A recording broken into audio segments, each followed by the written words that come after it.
Y bueno, el título de este seminario es Aviso, batería del planeta baja, modo ahorro activado. Lo que os quiero contar un poco en esta charla es, bueno, primero una introducción un poco a qué es el almacenamiento de energía, por qué es necesario. Luego, ahí voy a compartir el puntero láser mejor. Luego os contaré un poco el estado actual de los sistemas de almacenamiento, los tipos que hay y destacaré algunos en concreto. A continuación, me centraré más en los dispositivos electroquímicos, que es en los que yo trabajo, y en concreto en las baterías de flujo, que es de lo que va mi tesis. Y ya luego, al final, os contaré un poquito, muy resumidamente, sobre algunos modelos de predicción matemáticos de baterías de flujo.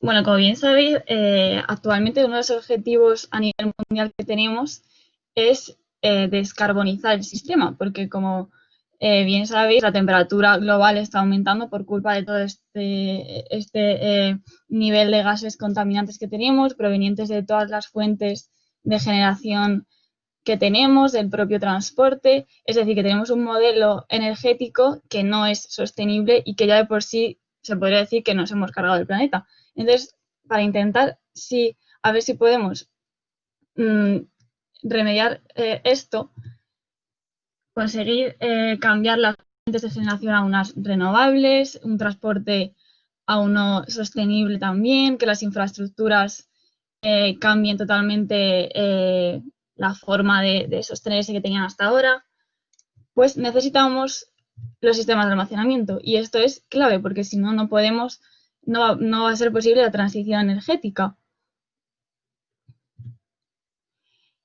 Exactamente, ¿en qué necesitamos los sistemas de almacenamiento? Bueno, pues hasta hoy en día lo que a todos nos suena son aplicaciones generales como baterías de los portátiles y de dispositivos electrónicos, es decir, pues como un medio de almacenar energía para poder abastecernos cuando queramos, estemos en el momento que estemos y estemos en el lugar del planeta que estemos, sin necesidad de estar conectados a la red eléctrica. Pero además hay más aplicaciones que van a ser clave para la transición energética, como son, por ejemplo, el transporte, como bien sabéis, no solo el vehículo eléctrico, sino también pues, transporte marítimo, transporte aéreo. Ya hay bastantes modelos en el mercado, o sea que esto sí que es algo real ya. Y como tercera aplicación fuerte y en la que me quiero centrar es en el sistema o en la red eléctrica que tenemos actualmente. Como bien explicó Marcial en la charla anterior, cada vez la penetración de renovables es mayor y el objetivo a largo plazo y dentro de poco seguramente va a ser tener un sistema que se base casi al 100% en renovables. Pero para que esto sea posible necesitamos tener un soporte, un sistema sistemas de almacenamiento que hagan posible que la red eléctrica sea sostenible con tal penetración de renovables. Entonces ahora me gustaría explicaros un poco en qué consiste el sistema eléctrico para que entendáis por qué hace falta almacenar energía en ella. Eh, Básicamente podemos dividir el sistema eléctrico en 5 partes. La primera sería la generación, que actualmente no sería un panorama tan bonito como este, con fuentes renovables, sería más bien centrales térmicas y centrales que emiten un montón de gases contaminantes. Pero imaginémonos que algún día lleguemos al panorama en el que tenemos un montón de fuentes de energía renovables, como es el caso de aquí. La segunda parte del sistema eléctrico sería la transmisión, en la cual elevamos la tensión de esa corriente que hemos generado para poder transportarla con las menores pérdidas posible. Luego tendríamos la parte de las subestaciones, donde volvemos a bajar la tensión de la corriente eléctrica para pasar a la parte de distribución, ya a una menor tensión, sea media o sea baja, para poder llegar a la quinta parte del sistema, que es nuestro consumidor final. Bien puede ser residencial o industrial. Entonces, en este sistema, ¿dónde podríamos incluir el almacenamiento? Se puede incluir en la parte de generación para dar sustento a esas energías renovables, que como bien sabemos son intermitentes y suponen además un problema de inestabilidad para la red, en la parte de las subestaciones y en la parte del consumidor final. Una de las aplicaciones más importantes que ya introdujo Marcial en el seminario anterior es la de peak shaving, que viene a ser, bueno, viene incentivado por el hecho de que como bien explicó Marcial, el balance entre generación y consumo tiene que cuadrar en todo momento, porque si no, esto puede provocar inestabilidades en la red y puede al final afectar, a dañar a nuestros motores, nuestros generadores. Entonces, no se puede descuadrar en ningún momento ese balance.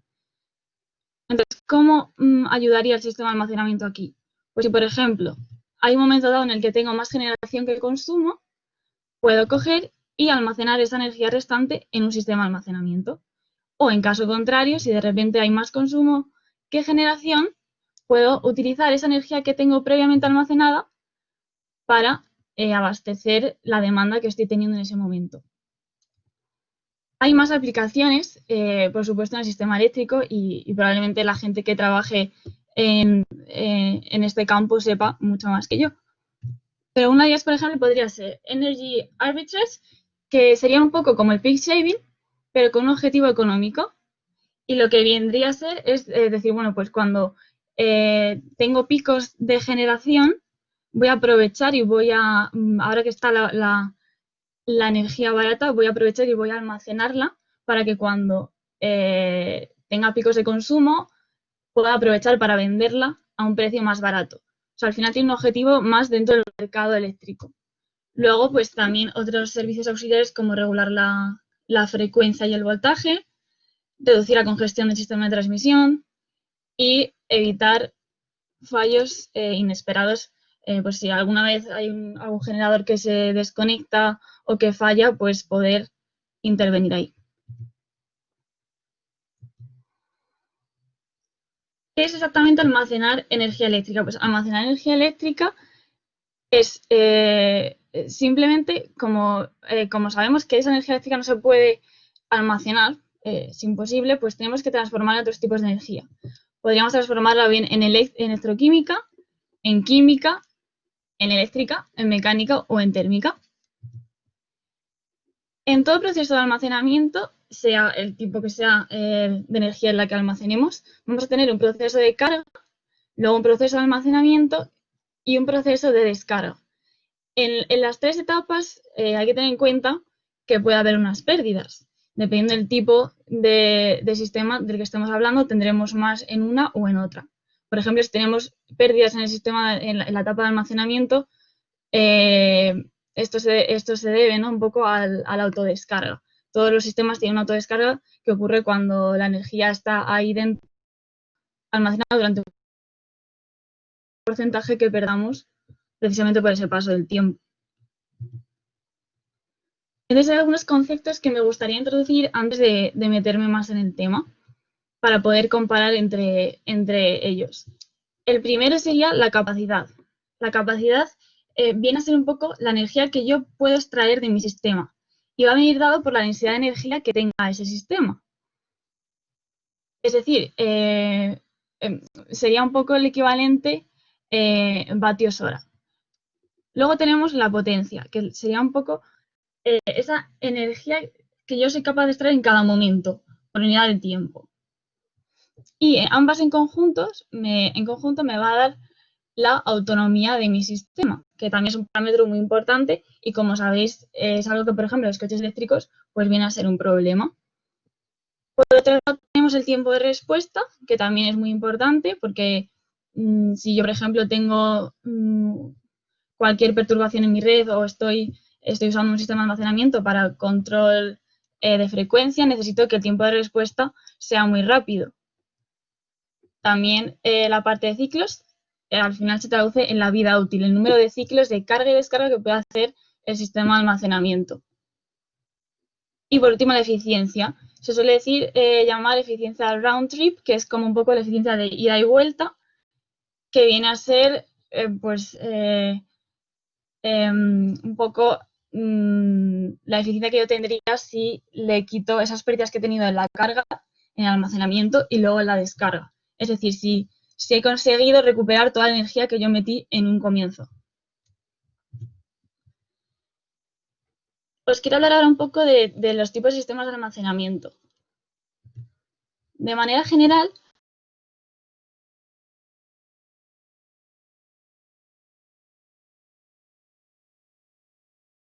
bombeo hidráulico. Otro, por ejemplo, sería el sistema de aire comprimido. Otro podría ser el volante de inercia. Tendríamos también los térmicos. En esta parte no voy a meter mucho porque la verdad que no es mi campo, pero básicamente viene pues, a utilizar la energía térmica como manera de almacenar esta energía eléctrica mediante diferentes procesos. Pues puede ser un proceso de almacenamiento a través de calor sensible, otro a través de calor latente, también tenemos a través de reacciones termoquímicas. Luego tendríamos el almacenamiento químico, que por ejemplo uno de los más importantes sería el de hidrógeno, porque al final estamos almacenando la energía en un compuesto químico como es el hidrógeno. Aunque es cierto que en este proceso de almacenaje intervienen algunas tecnologías que son más electroquímicas también que químicas. Luego tenemos los eléctricos, como los supercondensadores, y finalmente los electroquímicos, que son en los que me voy a centrar más. Quería destacar algunas de estas tecnologías. Por ejemplo, el bombeo hidráulico. El bombeo hidráulico es una de las tecnologías más maduras y que prácticamente es más del 96% de la capacidad total de almacenamiento en todo el mundo. Es además una de las más antiguas y bueno, el funcionamiento básicamente se consistiría en tener dos especies de embalse a diferentes alturas. Cuando tengo un exceso de generación y necesito almacenar la energía, me llegaría hasta mi generador, perdón, hasta mi motor, mi bomba, la cual aprovecha esa energía eléctrica bombeando el agua de este embalse para subirlo hasta el de mayor altura y almacenar el agua. Cuando tenga mayor consumo y necesite liberar esa energía, de nuevo, lo que hago simplemente es que ahora ya meteré una bomba aquí, tengo un generador y entonces dejo caer mi agua hasta el otro embalse, produciendo la energía eléctrica y liberándola de nuevo a la red. Como os he dicho, esta tecnología es muy madura. Las ventajas que tiene es que tiene una gran capacidad, porque al final la capacidad va a venir dada un poco por esa cantidad de agua que tengo ahí almacenada. Luego una larga vida útil, son fiables, son confiables, tienen un bajo coste, a pesar de que la inversión inicial es muy grande, pero puesto que es una tecnología muy madura, tiene muchos años, a día de hoy el coste por kilovatio hora es bajo. Bueno, y la última, una desventaja, por ejemplo, pues obviamente sería las restricciones geográficas, un gran impacto ambiental. Aquí tendríamos algunas instalaciones reales, por ejemplo, una de las más grandes de todo el mundo es la de La Muela en España, 2.000 megavatios, con una energía de 5.000 gigavatios hora. Como veis aquí, el embalse superior y el embalse inferior. Esta sería otra instalación real en el condado de Bath, en Estados Unidos, que también es una de las más grandes del mundo, por no decir la más, con 3.000 megavatios de potencia. Otra tecnología que me gustaría destacar es el hidrógeno, que sé que a Marcial le gusta mucho además, pero bueno, tampoco me voy a meter mucho en detalle, pero sí que quería contar un poco en qué consiste el almacenamiento de hidrógeno. En primer lugar, cuando tengo un exceso de energía, la electricidad lo que voy a hacer va a ser usarla para producir hidrógeno.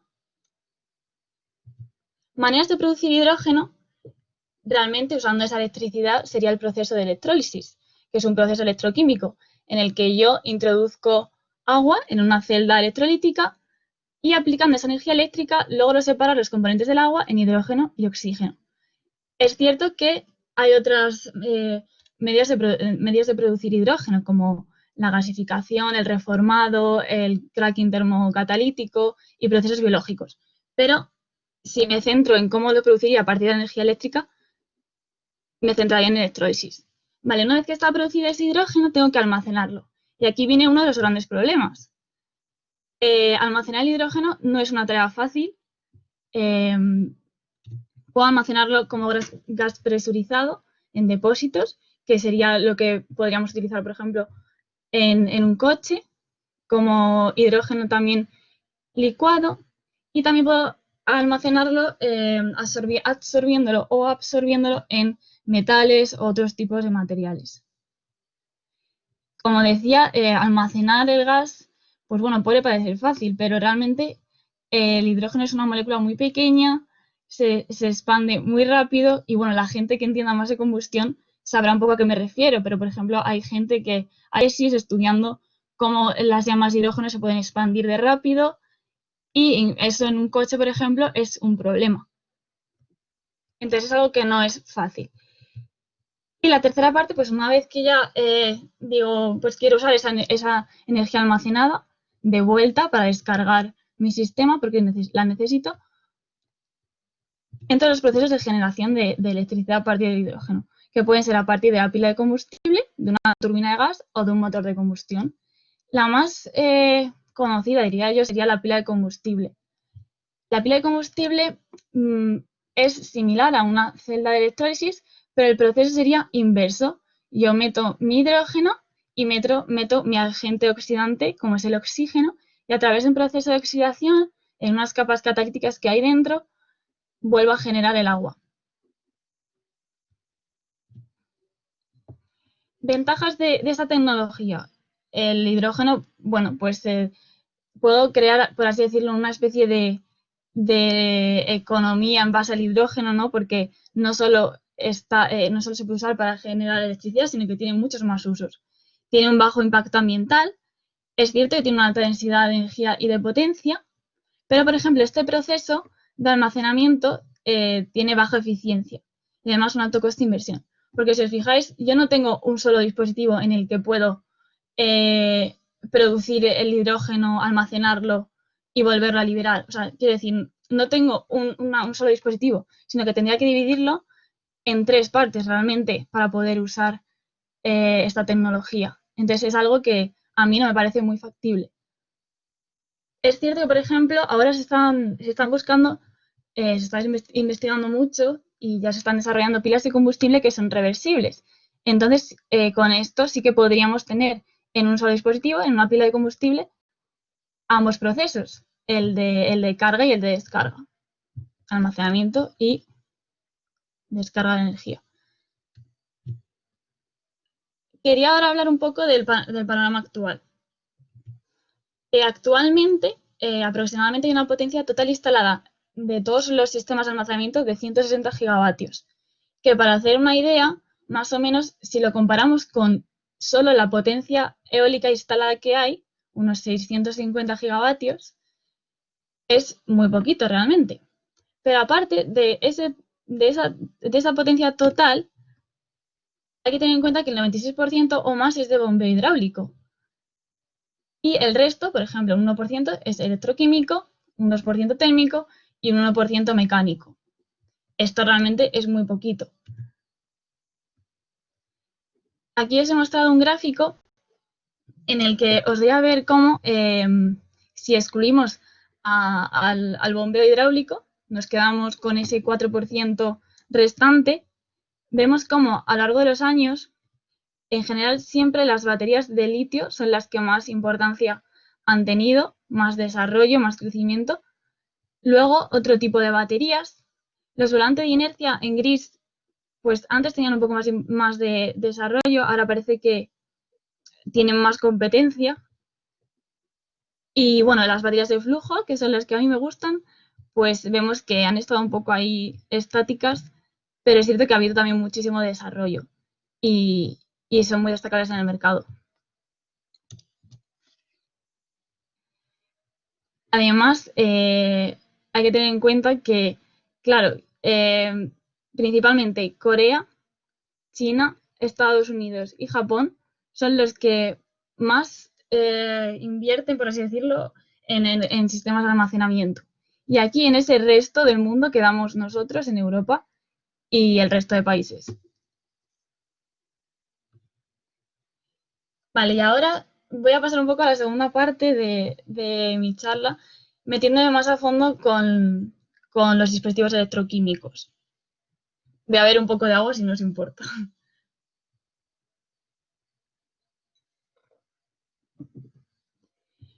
Bueno, me gustaría primero explicaros un poco la base de la electroquímica. La electroquímica es una rama de la fisicoquímica que estudia la obtención de electricidad a partir de reacciones químicas de tipo redox y viceversa. Las reacciones redox, como bien dice el nombre, son reacciones de reducción y oxidación. Entonces, ¿exactamente qué es? Pues imaginaos que tenemos dos átomos de un elemento cualquiera de la tabla periódica, o no solo átomos, pueden ser moléculas más complejas. Pero, por ejemplo, en este caso, la transferencia, perdón, la reacción redox sería en que se transfieren electrones entre ambas moléculas. Entonces, si, por ejemplo, la molécula naranja pierde un electrón y se la cede a la molécula azul, diríamos que este es un proceso de oxidación en la que la molécula naranja se está oxidando. Pero en cambio, si la molécula naranja gana electrones porque la molécula azul se les está cediendo, es un proceso de reducción en la que la molécula naranja se ha reducido. Dentro de esto hay un término muy importante que va a ser clave para las baterías y es el de los pares redox. Esta molécula, este átomo, y su pareja oxidada o reducida van a formar un par redox. Y lo mismo ocurre con la otra molécula. Hay algo clave también aquí que es los potenciales de reducción. Esto es un poco la base también de la electroquímica. El potencial de reducción vendría a ser esa tendencia que tiene el átomo o la molécula a ganar un electrón, a robárselo al resto de especies. Entonces, si yo tengo un potencial de reducción muy alto, que se mide en voltios, significa que esa molécula tiene mucha más tendencia a reducirse que una que tenga un potencial de reducción mucho más bajito. Y de aquí va a ser cuando, de donde va a venir el juego entre pares redox para crear los distintos tipos de baterías y dispositivos que hay. Yendo un poquito más allá, imaginaos ahora que esos dos átomos, esos dos elementos, son pues una pieza metálica, en este caso de cobre, el típico ejemplo, y de zinc. Y los vamos a llamar electrodos además porque son los que contienen las especies activas que van a dar juego en el sistema. Aquí, por ejemplo, el cobre tiene un potencial de reducción más alto que el zinc. Por tanto, de manera espontánea, como ocurre en una celda galvánica voltaica, en el ánodo se va a dar la oxidación y en el cátodo la reducción. Si ahora esos electrodos los meto en un electrolito, que va a estar formado por una disolución acuosa de una sal de ese mismo compuesto, sulfato de cobre y sulfato de zinc disuelto en agua, voy a tener un hito que, como bien su nombre indica, es una composición de diferentes iones. Bien, si ahora yo conecto un cable entre ellos, se va a generar una diferencia de potencial, porque cada uno tiene un potencial de reducción diferente. Pero ¿qué pasa? Que ahora mismo no puede ocurrir nada. El circuito, si os fijáis, no está cerrado. Necesito cerrarlo. ¿Y cómo lo cierro? Pues le añado un puente salino. Un puente salino que lo que hace no es transferir electrones, sino que tiene iones dentro, que lo que haría sería, imaginaros que el cobre se está reduciendo. Entonces yo tengo cobre aquí, eh, cobre 2 más, disuelto, y al reducirse pasa a cobre en estado sólido, que tendría una valencia 0. Entonces, los electrones, a ver, vale, los electrones, ay, perdón.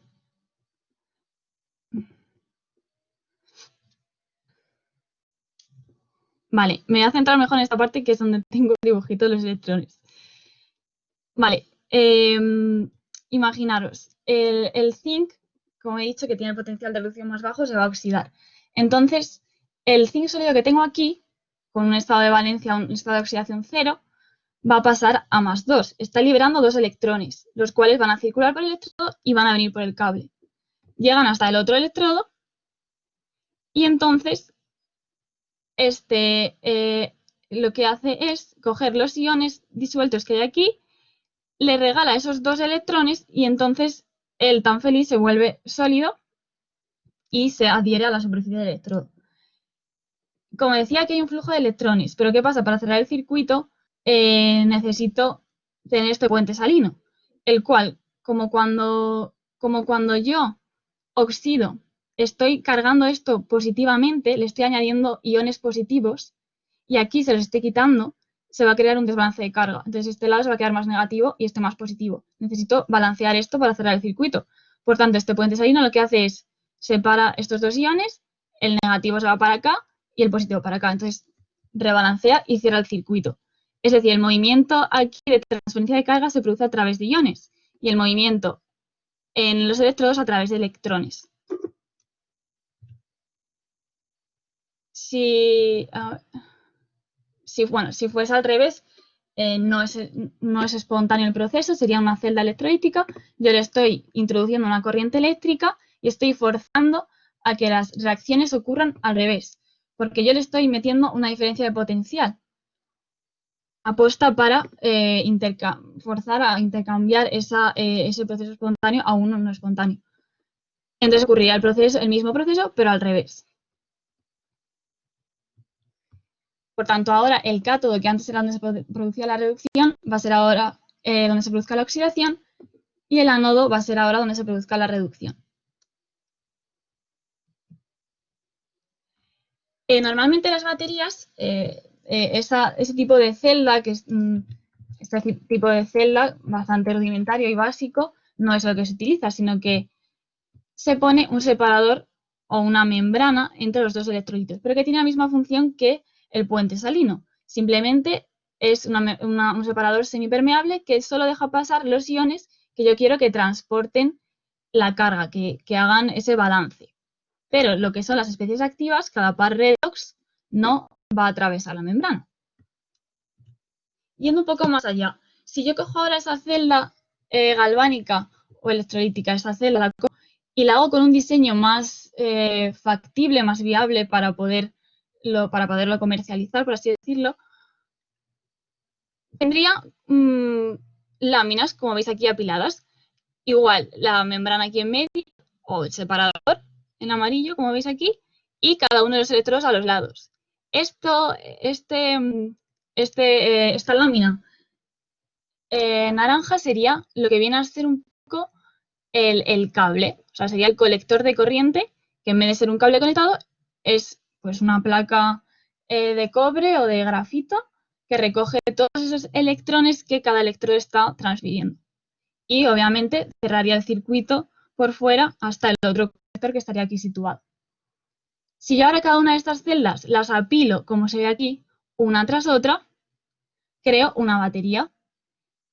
Y aquí hay un término importante, una cosa clave, y es, si yo quiero, claro, porque cada celda me da un voltaje, pero claro, yo quiero tener una diferencia de tensión, un voltaje alto para poder usar mi dispositivo en la aplicación que yo quiera, dependiendo de los requisitos que me pidan. Entonces tengo que apilarlas en serie, así conseguiré un voltaje más alto. Pero también podría coger y ponerlas en paralelo. Con esto lo que conseguiría sería aumentar mi capacidad, porque al final estoy teniendo como más dispositivos individuales. Bien, la primera pila que se creó, pues bueno, el origen viene un poco de que antes de 1800, Galvani, que era un médico, estaba haciendo sus experimentos con una rana muerta y entonces con su bisturí, mientras estaba tocando la pata de la rana, tocó sin querer una especie de, pues, como clavito de otro tipo de metal que tenía. Entonces la pata se contrajo. Bueno, a partir de esto empezó a estudiar los impulsos nerviosos y la conductividad de la corriente en órganos. Pero él tenía un colega que se llamaba Alessandro Volta, que era un físico y químico, y con el que tras mucho debate, pues él quería crear una especie de órgano artificial, O sea, realmente su objetivo no era una primera pila como conocíamos nosotros actualmente, era una especie de órgano artificial eh, por el que atravesase energía eléctrica. Entonces, bueno, a raíz de esto, él construyó la famosa pila voltaica en el año 1800, que es muy simple, que consiste en discos de cobre y zinc apilados, entre los que entre medias se coloca una especie de, pues de fieltro o de tela empapada en electrolito para que, como os he dicho antes, pueda conducir los iones y ese circuito esté cerrado. Bien, ¿y qué tipos de sistemas de almacenamiento electroquímicos tenemos? Pues por un lado tenemos las baterías primarias, lo que todos conocemos como pilas, y que no son recargables. Y luego, por otro lado, las baterías secundarias, que sí que son recargables. Entonces, hay que diferenciar los dos términos, el término pila y el término batería, que no va a ser lo mismo. Y normalmente los utilizamos como si fuera lo mismo. Bien, dentro de las baterías secundarias, pues bueno, hay muchísimas, porque hay muchísimas químicas, muchísimas configuraciones del dispositivo, muchos materiales, pero bueno, las más destacables es, por ejemplo, la de plomo ácido, que ahora os contaré un poquito, las basadas en níquel, las de, las de sodio sulfuro. Estas, por ejemplo, trabajan a temperaturas muy altas y bueno, tienen más densidades de potencia que las otras, pero esto de la temperatura lo hace un poco inviable. Luego tenemos las famosas baterías de litio. Hay dos tipos esenciales, las de ion litio y las de polímero litio. Luego las baterías de flujo y por último unas baterías en estado sólido que estas son muy recientes en el desarrollo y que lo que pretenden es que aparte de que tengamos dos electrodos sólidos, el ánodo y el cátodo, que el electrolito que está entre medias conduciendo los iones también sea sólido, porque así se cree que se podría, bueno, pues hacer unas baterías mucho más compactas, más transportables, más densidades de energía y de potencia, etc. Las baterías de plomo ácido pues son la tecnología más madura que hay hasta ahora. Se empezaron a comercializar en 1860 y son las que siempre han utilizado los coches. Y también otras aplicaciones, al ser tan robustas y tan fiables, se utilizaban, por ejemplo, en servidores de datos, en telecomunicaciones, para tener ahí una especie de reserva de energía por si ocurría algo. Es además la más barata por el grado de madurez que está y tiene una alta eficiencia. Problemas que tiene es que pesan mucho, que tienen una baja densidad de energía y que tienen pocos ciclos, una corta vida útil. Y bueno, aquí esta foto parece muy interesante porque se ve como cada una de las celdas están aquí apiladas, en serie además, y bueno, pues la siguiente tecnología de batería que quería destacar es, pues, como tanto bombo tenemos hoy en día, las de litio, ion litio y polímero litio. ¿De dónde viene tanta expectación por el litio? Bueno, pues porque el litio es uno de los elementos más pequeños de la tabla periódica. El número 3 tiene un radio atómico muy chiquitito, es un átomo muy chiquitito, por lo que al final esto influye luego en el peso de la batería. Además, el potencial redox, potencial de reducción, es uno de los más grandes o sea, es el más grande de todos los elementos. Por lo que esto hace muy factible su uso como parredos con otros parredos y su interacción. O sea, lo hace muy combinable, por así decirlo, con otras especies activas a la hora de crear una batería. Lo hace muy amigable, por así decirlo. Aquí os muestro, bueno, pues dos imágenes de las típicas baterías de litio, como conocemos hasta ahora. La típica plana. Como veis, la estructura al final sería como unas especies de láminas, ¿no? Como papelitos casi, en la que tenemos el ánodo, el separador, el cátodo, el colector, etc. Y todas estarían, pues por así decirlo, enrolladas una tras otra de manera muy compacta. Lo mismo con la pila cilíndrica. ventajas de estas baterías, que tienen una alta densidad de energía y de potencia, que tienen bajo peso, que tienen una alta eficiencia, que cargan rápido y que tienen mucha flexibilidad en el diseño. Pero ahora querría decir que sí, esto está muy bien comparado con el resto de baterías, pero no llega a ser suficiente para lo que necesitamos, por así decirlo, porque como sabéis, el coche eléctrico tiene sus limitaciones por culpa de la batería, porque no son suficientes las densidades de energía y potencia que se tienen, el peso sigue siendo muy grande, las cargas necesitamos que sean más grandes, etcétera, o sea, más rápidas, perdón. Y bueno, algún inconveniente que diría de las de litio es que no son muy escalables, pues estas baterías, por ejemplo, no son tan aplicables para gran escala, para así decirlo, para combinar o acoplar a las fuentes de generación renovable. También tiene un alto coste y bueno, todavía queda mucho desarrollo por delante porque hay millones de nuevas tecnologías que van saliendo cada día y de mejoras y de muchas cosas. Ahora querría introducir las baterías de flujo. Bien, las baterías de flujo, al igual que en el resto de baterías convencionales, como las de litio, como las de plomo-ácido, cualquier tipo, tiene su colector de corriente y sus electrodos. Pero ¿cuál es la diferencia con el resto de baterías convencionales? Pues que los electrolitos que se encuentran entre ambos electrodos, separados igual por una membrana, van a ser en los que yo disuelvo mis pares redos, mis especies activas. Es decir, ahora ya esas especies activas con las que yo produzco las reacciones electroquímicas no están en los electrodos.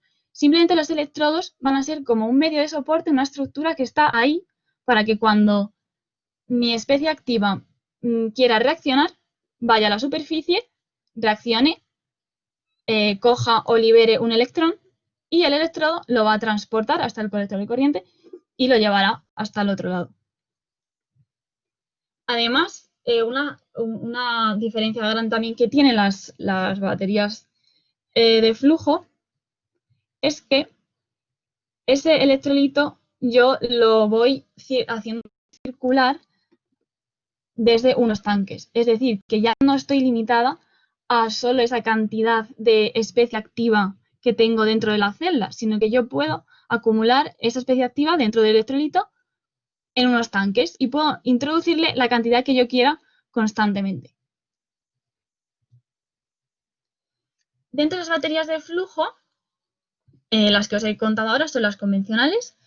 Tengo dos fases líquidas, por así decirlo, en los dos lados.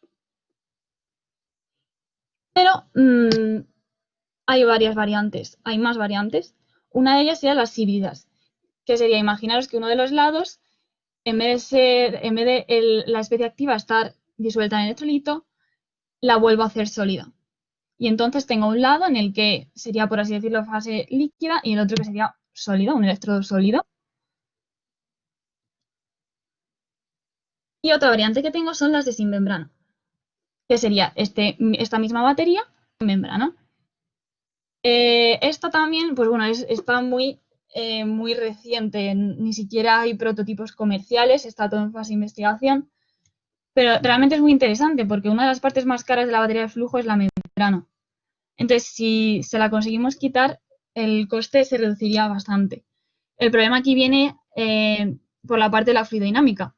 Es difícil conseguir que, aunque tengamos dos fluidos invisibles, porque si no, no podríamos lograr tener esa entrefase separada, es difícil conseguir que las especies activas que hay de un lado a otro no se traspasen entre ellas en la entrefase, que es uno de los objetivos también de la membrana, por lo que está ahí. Ahora quiero hablar de la batería de vanadio.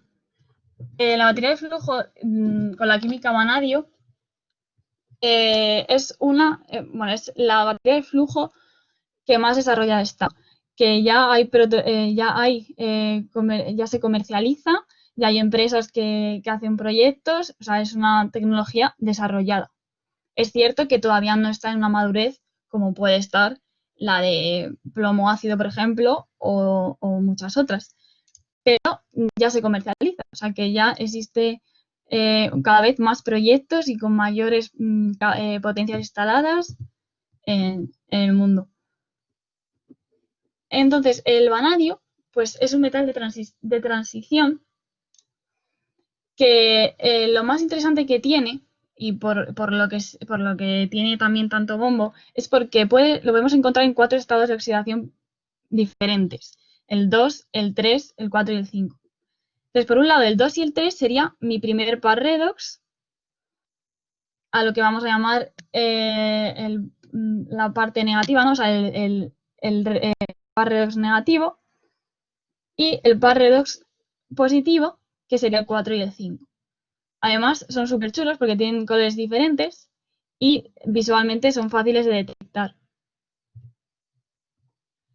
En concreto, cuando tengo una batería de flujo de vanadio, pues lo que hago es, si estoy en el proceso de descarga, que sería el proceso espontáneo, mis especies químicas, por un lado, el par negativo, el 2,3, se oxidaría, liberando los electrones que llegarían al otro lado, hasta el par redox positivo, que se reduciría del 5 al 4.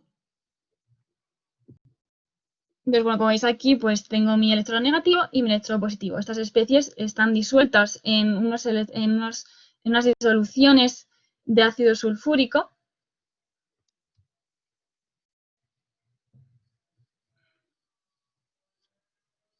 A escala real, ¿cómo se vería una batería de flujo? Pues se vería, como veis aquí, los dos tanques con el electrolito positivo y el negativo, los stacks con las celdas apiladas, y luego aquí pues mi parte de control y de convertidor de potencia, etc.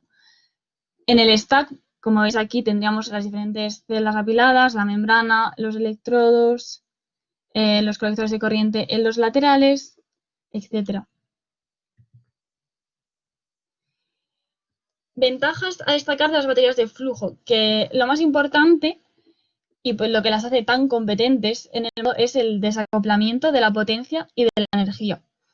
Esto quiere decir que si yo pongo más volumen de electrolito, unos tanques más grandes o más número de tanques, por ejemplo, voy a poder aumentar la capacidad de la batería, voy a poder tener más energía que voy a poder proporcionar. Y por otro lado, la potencia yo puedo también regularla aumentando o disminuyendo el número de stacks. Cuantos más stacks tenga, más celdas tengo, más unidades de conversión voy a tener y más potencia voy a poder proveer.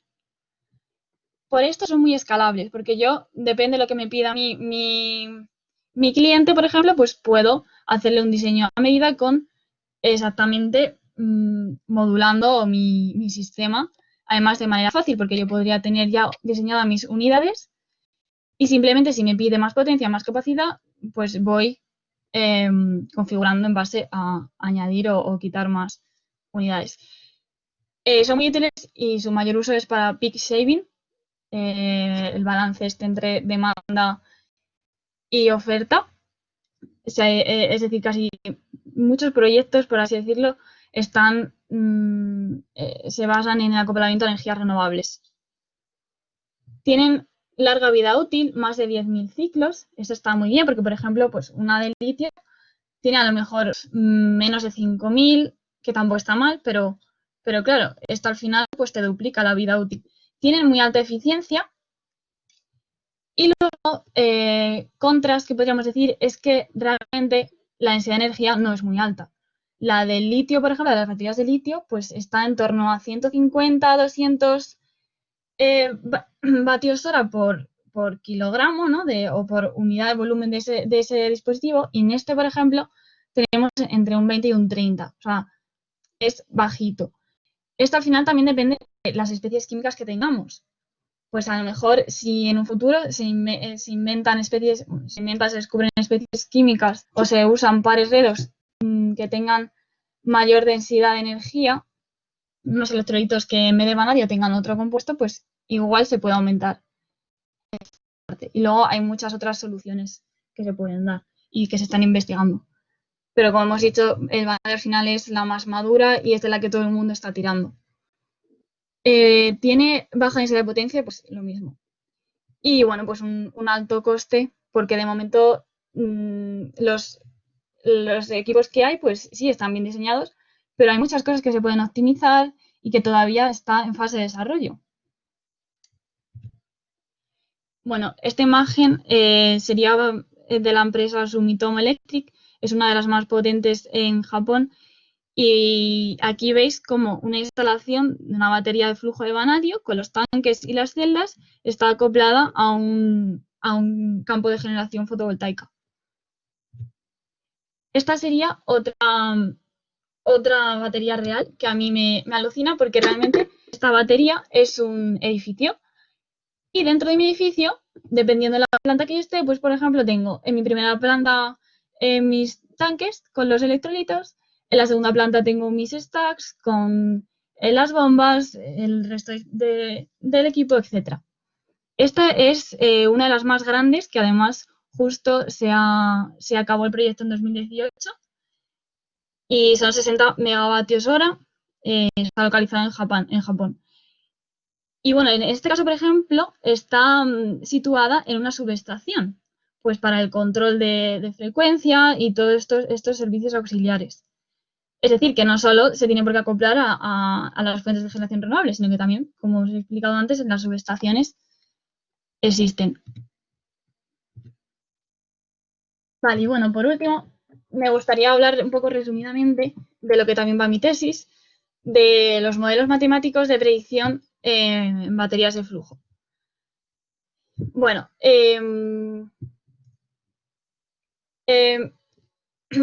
mi tesis se centra en el desarrollo de este tipo de modelos matemáticos. Por ejemplo, un modelo macro en 2D, que en este caso es estacionario. Cuando digo macro me refiero a que nosotros no simulamos lo que ocurre a nivel micro en cada parte de esa batería, en cada poro del electrodo, por ejemplo, sino que implementamos unas ecuaciones que definen unas variables y unos parámetros a nivel local y bien, lo bueno de estos modelos es que en ellos definimos, o sea, todas las físicas y los fenómenos que tienen lugar en la celda. Es decir, no es fácil simular o crear modelos de predicción de dispositivos electroquímicos, sobre todo, porque en ellos hay un montón de fenómenos que tienen lugar de diferentes campos de la física, como pues, por ejemplo, en el modelo tenemos que incluir la cinética de las reacciones electroquímicas, que van a depender de las concentraciones de las especies que yo tenga, de los sobrepotenciales que hay en cada punto. Entonces aquí al final yo tengo que implementar una ecuación que me diga, vale, la corriente que yo voy a obtener en cada punto de mi electrodo es una función de un montón de variables que tengo en mi celda. Luego también tengo el fenómeno del transporte de especies químicas. Tengo que implementar una serie de ecuaciones en las que describa cómo se transporta esas especies a través del electrodo, cómo llegan a él, cómo se disolven, etc. También el transporte a través de la membrana.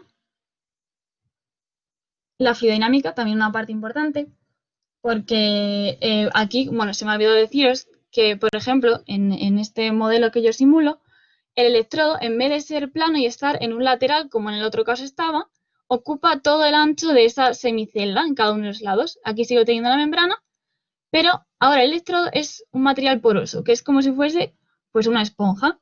Entonces el electrodo está empapado en el electrolito y el electrolito va atravesando el electrodo. Entonces, realmente tengo ahí un medio poroso que complica un poco el transporte de las especies y cómo definir todo eso. La fluidodinámica, por tanto, es muy importante también en este aspecto. La diferencia de presiones que tenga en cada lado de la celda me puede influenciar muchísimo a la hora de que por ejemplo, haya alguna especie de permeabilidad a través de la membrana. Y bueno, también hay que incluir el balance de energía para, crear modelos que no, o sea, que no sean isotermos.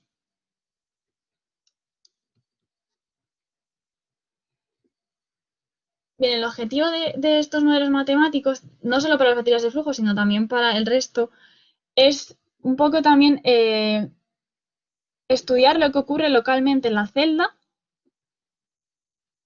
predecir, por ejemplo, cómo se van a destruir mis especies, entender un poco el sistema para luego poder optimizar diseños, sobre todo configuraciones, no solo la típica celda rectangular y ya está. Los distintos elementos también, esto me puede permitir optimizar los distintos elementos, como los materiales que use.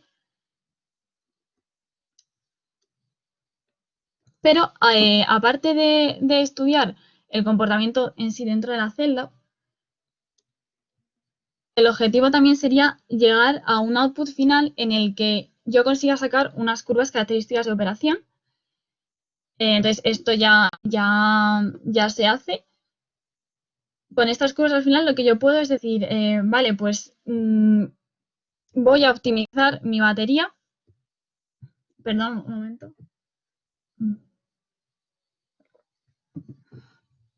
Vale. Entonces, bueno, como os decía, en el output final del modelo es lo más importante y es lo que yo voy a poder validar con los experimentos. Entonces, por ejemplo, yo ahora mismo he estado sacando pues, curvas ya de operación de un modelo chiquitito de una batería simulado y entonces el objetivo es validarlo para que luego ese modelo yo pueda usarlo para optimizar el sistema y poder escalarlo y no tener que construir prototipos y gastar tantísimo dinero. Entonces, por ejemplo, en esta curva de operación, en general, todas las baterías, nosotros tenemos unas pérdidas. Las pérdidas de activación que van a ir dadas por la cinética, por los materiales, las especies redos que tengo en la celda, que van a ser los que me dé la cinética. Luego tengo la parte de las pérdidas ómnicas, que vienen dadas por la resistencia que yo tenga entre cada una de las capas de mi celda y todas las resistencias de contacto que se van creando entre cada uno de los componentes. Y luego la parte de transferencia de masa, que viene dada, pues, como os indicaba antes, por el transporte de las especies, que es muy importante también, tanto a través de la membrana como a través de los electrolitos hasta llegar a la superficie del electrodo, etcétera. Y bueno, pues con esto quería acabar ya la presentación. Yo ahora mismo me encuentro en un centro haciendo unos experimentos para validar este modelo y la verdad que desde la parte de experimentación se logra entender mucho mejor la parte del lado y las ideas fluyen muchísimo mejor que simplemente estando en simulación, ¿no? Entonces, ambos campos, tanto simulación como experimental, siempre van a ser complementarios. Pero al final la parte de los modelos es necesaria para pues, lograr desarrollar la tecnología y no tener que gastar tanto dinero en crear siempre prototipos o experimentar siempre, etc. Y bueno, como conclusiones finales, lo primero es decir que es necesario tener un catálogo de tecnologías que se complementen entre ellas, porque es imposible que un solo dispositivo de almacenamiento sea ideal y perfecto para todas las aplicaciones. O sea, no va a llegar nunca el día que digamos hemos inventado un sistema que es perfecto para cualquier cosa, olvidados del resto. No, es imposible. Cada tecnología tiene unas cualidades que obviamente tienen que mejorarse porque estamos ahora mismo en el boom de los sistemas de almacenamiento y entre todos tenemos que hacerlo despegar y hacer que todas esas tecnologías maduren. Y obviamente cada una va a ser adecuada para una aplicación u otra. Hay algunas incluso que se pueden solapar, puedo combinar, etcétera. En las baterías en sí, pues como habéis visto, queda mucho por hacer, porque además es un campo en el que en la electroquímica necesitamos la ayuda. Intervienen muchos campos de la ciencia, no solo la química, sino también la parte eléctrica, la parte de materiales, un montón de campos que tienen que converger a la vez para que vayamos avanzando en este tema de las baterías, que está súper reciente. O sea, a mí, por ejemplo, me parece flipante que un coche eléctrico ya pueda ser comercializado así tan perfectamente con una batería de litio cuando todavía queda muchísimo que hacer ahí, pero al final consiste en ir despegando poco a poco y un poco también prueba y error. Por último, la batería de flujo son una gran apuesta para la integración de las renovables porque son las que más se pueden aplicar a gran escala. Y bueno, decir eso, que los modelos matemáticos son necesarios para hacer que el desarrollo se produzca de una manera más rápida y poder testear diferentes tecnologías antes de implementarlas a nivel experimental. Y bueno, pues esto sería todo. Muchas gracias por vuestra atención. Vale, gracias, Vanessa. A ver, hay aquí algunas preguntillas. Bueno, Manuel Gómez ha puesto qué energías son capaces de almacenar, pero no sé exactamente a qué baterías se refiere. No sé si puede escribirlo o es en general. O sea, ¿cómo? ¿Qué? No Pone entiendo. qué energías son capaces. Ah, mira, aquí escribe que dice, estaba hablando de baterías o sea, cuando hablabas de baterías de flujo, pregunta que qué energías son capaces de almacenar. O sea, las baterías de flujo almacenan la energía eléctrica. Quiero decir, a ver, todos los dispositivos de los que estoy hablando almacenan energía eléctrica. O sea, la energía eléctrica llega y la convierten en energía química a través de las reacciones electroquímicas. No sé si esa era la pregunta. Pues a ver, sí, me refiero a capacidad que tienen. Ah, capacidad que tienen.